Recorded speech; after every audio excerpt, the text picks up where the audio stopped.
반갑습니다. 이렇게 또 새벽에 하나님께 예배드리러 나오신 여러분들을 주님의 이름으로 환영합니다. 우리는 어제 요한복음 13장 31절 32절 말씀에 이어서 계속해서 나머지 말씀을 좀 살펴보고자 합니다. 우리가 어제 31절 32절 말씀을 통해 그리스도께서 얻으실 영광이 무엇이고, 그리고 예수님을 통해 하나님이 얻으실 영광이 무엇인지 함께 살펴보았습니다. 그런데 예수님께서 이 말씀을 언제 하셨습니까? 어떤 때에 하셨습니까? 바로 가룟 유다가 자신의 계획을 실행하러 나갔을 때 이 말씀들을 예수님께서 하셨습니다.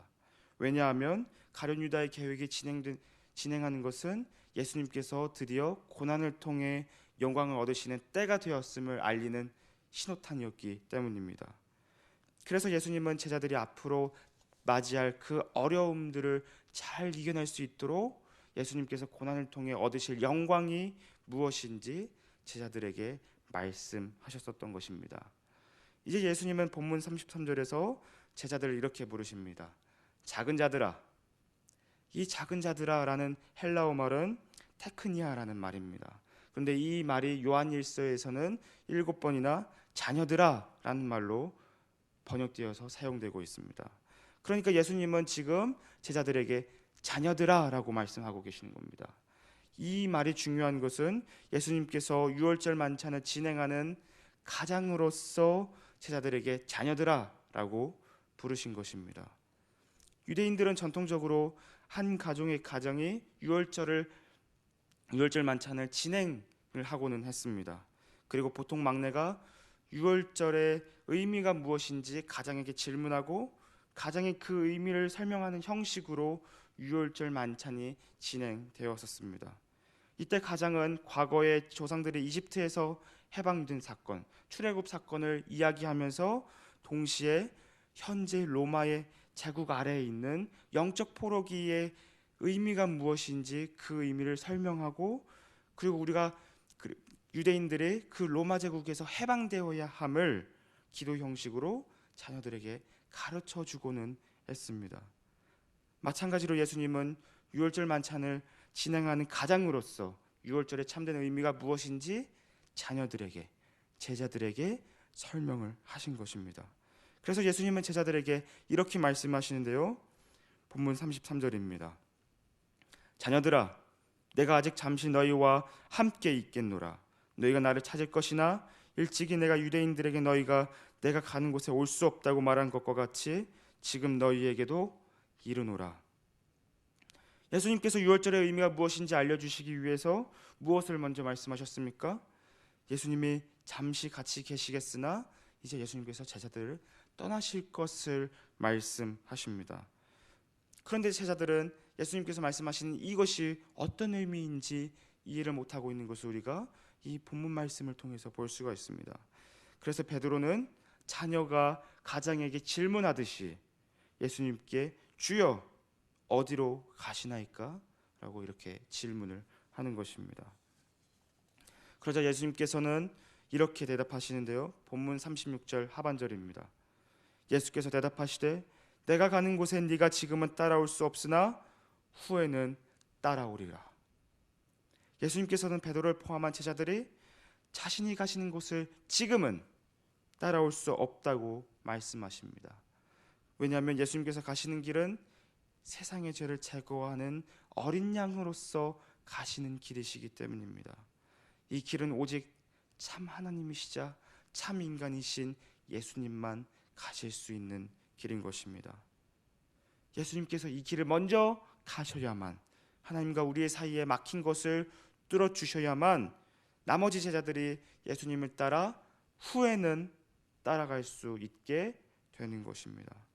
그렇기 때문에 제자들은 지금은 예수님이 가시는 곳을 따라갈 수 없으나 후에는, 나중에는 예수님이 가신 길을 따라갈 수 있고 뒤쫓을 수 있게 되는 것입니다.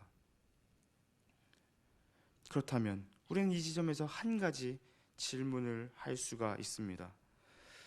후에는 예수님을 따라가는 길이란 과연 무엇을 의미하는 것일까요? 나중에는 예수님을 따라가는 삶이란 어떤 것을 의미하는 것일까요? 예수님은 그래서 본문 34절에서 이렇게 대답하십니다. 새 계명을 너희에게 주노니 서로 사랑하라. 내가 너희를 사랑한 것 같이 너희도 서로 사랑하라. 본문 34절을 통해서 예수님을 따라가는 삶이란 무엇을 의미합니까? 바로 예수님이 주신 새 계명을 지키며 따라가는 삶인 것입니다. 그렇다면 예수님께서 말씀하시는 새 계명의 주된 내용은 무엇입니까? 바로 서로 사랑하는 것입니다. 서로 사랑하되 어떻게 사랑해야 합니까? 예수님께서 제자들을 사랑하신 것과 같이 사랑해야 하는 것입니다. 예수님께서 주신 새 계명은 D.A. 카슨이라는 신학자가 말하는 것처럼 유아도 기억하고 이해할 수 있을 정도로 충분히 간단한 계명입니다.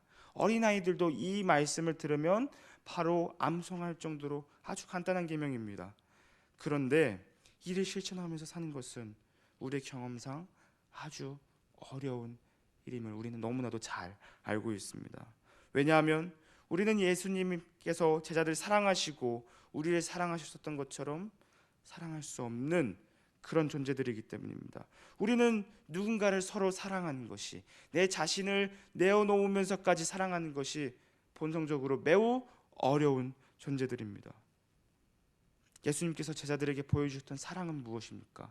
지금 이 본문 속에서 예수님께서 말씀하셨던 제자들에게 보여주신 사랑은 무엇입니까? 그것은 바로 우리가 앞서 살펴본 세족식을 통해 드러난 사랑입니다. 이 사랑은 어떤 성격을 가지고 있습니까? 자신을 낮추고 남을 섬기며 이웃을 내 몸과 같이 사랑해야 하는 그런 종류의 사랑입니다. 그런데 이 세족식을 통해 드러난 사랑이 어디로까지 이어집니까? 바로 예수님의 십자가 사건까지 이어지는 사랑인 것입니다. 우리가 과연 이런 사랑을 우리의 본성적인 능력으로, 우리의 힘으로 할 수 있겠습니까? 주님은 우리를 위해서 낮아지시고 죽기까지 하셨지만 죄된 우리의 옛 본성은 높아지고자 하고 살고자 발버둥치는 그런 모습을 우리는 너무나도 잘 알고 있습니다. 높아지고자 하고 자기가 살고자 하는 그런 이기적인 마음이 가득한 곳에, 어디든지 어떤 역사든지 간에 이런 마음이 가득한 곳에 어떤 일들이 일어납니까? 늘 다툼과 분열이 일어납니다. 지금 우리는 우크라이나와 러시아 전쟁을 목격하고 있습니다. 그런데 그 전쟁이 일어난 이유가 무엇입니까? 내가 높아지고자 하고 내가 살고자 발버둥치기 때문에 이 전쟁이 일어나고 있는 것이지 않습니까? 이것이 바로 우리의 죄된 본성이자 우리의 현 주소인 것입니다. 그러므로 예수님이 먼저 가신 길을 우리가 따라가기 위해서는 우리의 옛 질서를 내려놓고 우리의 옛 본성을 내려놓아야 합니다. 그리고 예수님께서 보이신 사랑을 따라가고 예수님을 뒤쫓는 삶이 바로 새 계명을 따르는 삶이고 하나님께서 만드신, 예수님께서 만드신 새 창조를 따라가는 삶인 것입니다. 그렇다면 우리의 이러한 모습이, 새 계명을 따르는 모습이, 주님의 사랑이 우리 가운데 구현되었을 때, 실현되었을 때 어떤 모습으로 나타나게 될까요? 예수를 따르는 공동체 안에서, 교회 안에서 어떤 모습으로 나타나게 될까요? 본문 35절입니다. 너희가 서로 사랑하면 이로써 모든 사람이 너희가 내 제자인 줄 알리라. 실제로 초대교회는 예수님이 주신 새 계명을 지키면서 예수님을 따라가는 삶을 아주 잘 실천하며 그것을 지키고자 몸부림치는 교회였습니다. AD 2세기에 터툴리안이라는 한 사람이 있었는데요. 이 사람은 로마 제국의 변호사였습니다. 그런데 그는 195년에 그리스도인들의 신앙을 지키고자 순교하는 모습에 감동을 받아 기독교인이 된 사람입니다. 그래서 터툴리안은 당시 초대교회가 예수님께서 주신 새 계명을 따라 어떻게 살아갔는지를 자신의 글에서 이렇게 기록하고 있습니다. 터툴리안의 글입니다. 보십시오. 교회를 핍박하는 자들 스스로 서로를 미워하는 마음에 의해 생기가 돌면서도 그들은 이렇게 말합니다. 그리스도인들은 서로를 얼마나 사랑하는가? 이방인들의 시선에 봤을 때, 교회를 핍박하는 자들의 시선에 봤을 때 초대교회는 그들 스스로 서로를 사랑하는 모습으로 살아갔었던 것입니다. 그 다음 글입니다. 그리스도인들이 어떻게 서로를 위해 기꺼이 죽고자 하는지 보십시오. 그들은 그들 스스로 더 빨리 죽고자 합니다. 왜냐하면 그들이 서로 사랑하기 때문에 그들은 자신이 먼저 죽고자 하고 먼저 순교하고자 했습니다. 터툴리아는 이방인의 시선에서 그리스도인들이, 초대교회가 이렇게 서로 사랑하는 모습을 보고 그리스도께로 돌아오게 된 것입니다. 터툴리아는 초대교회가 보였던 서로 사랑하는 모습을 통해서 누구를 만나게 된 것입니까? 그리스도를 만나게 된 것입니다. 그리스도께 돌아오게 된 것입니다. 이런 터툴리안의 사례는 너희가 서로 사랑하면 이로써 모든 사람이 너희가 내 제자인 줄 알리라 라는 말씀이 성취된 수많은 사건 중 하나의 사건이었던 것입니다. 말씀을 맺고자 합니다.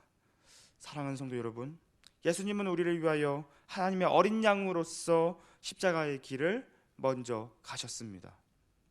그 길은 자신을 낮추는 길이고 남을 섬기는 길이며 심지어 자신의 목숨마저도 내려놓아야 하는 그런 길인 것입니다.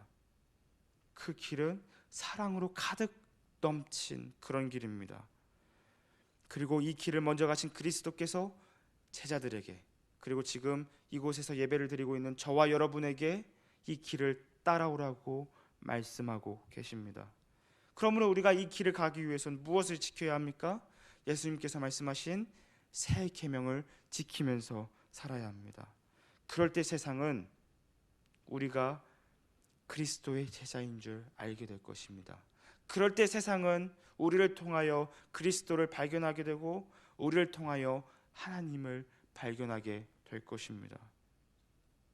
그리고 이것이 우리가 어제 살펴본 대로 예수님께서 하나님께 영광을 돌리셨던 방식입니다.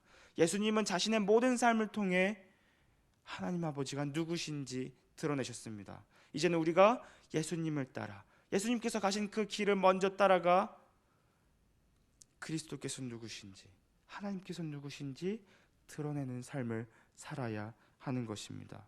무엇을 통해서요? 새 계명을 지키며 우리가 서로 사랑하면서 그 길을 따라가는 것입니다. 세상이 우리를 통해, 오늘 이 말씀이 저와 여러분의 삶 속에서 구현되고 실현되어 세상이 우리를 통해 그리스도의 영광을 바라보게 되는 역사가 일어나게 되시기를 소망합니다. 기도하겠습니다.